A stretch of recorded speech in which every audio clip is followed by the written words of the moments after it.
Shifting focus for now. India is developing new towers in the sky. You heard that right. Last week, India's National Aerospace Laboratories successfully flew a prototype of a new generation UAV. But mind you, this is no ordinary drone. This one can fly at great heights in the Earth's stratosphere, which is about 20 kilometers from the Earth's surface. It can remain in the air for months on end. What's more, it runs entirely on solar power. Such UAVs belong to a class of flying objects called HAPS, or High Altitude Pseudo Satellite vehicles. They are also referred to as High Altitude Long Endurance vehicles. And scientists say that the test plane exceeded all expectations.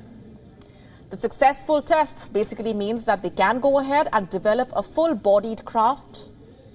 It's a huge breakthrough, a groundbreaking advancement as far as aerospace technology is concerned. You see, the primary utility of HAPS is in the field of surveillance and monitoring, but there are other situations as well, like disaster management, wherein they can be very useful.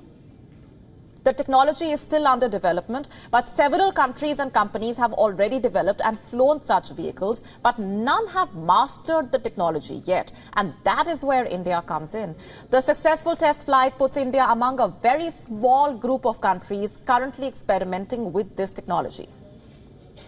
During the test, the 5-meter-long drone, which has an 11-meter wingspan, flew at an altitude of 3 kilometers for 8 hours. This is a great milestone in India's development of HAPS. It not only highlights India's growing capabilities in high-altitude aerospace technology, it also sets the stage for innovative applications of this high-tech across telecommunications, environmental monitoring, disaster management, and beyond.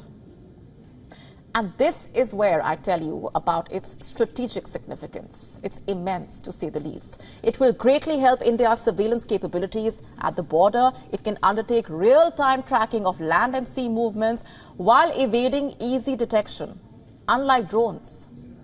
It has other applications as well. HAPS can be deployed in disaster situations, can provide mobile communication networks, 5G waves in remote areas, if the normal networks get damaged due to any calamity. They have more flexibility as compared to satellites when it comes to mapping a piece of land from above. And this is why they are called towers in the sky. The advantage, the stratospheric vantage, gives these pseudo-satellites more powerful line-of-sight signals than ground-based towers. And what makes it different from regular satellites?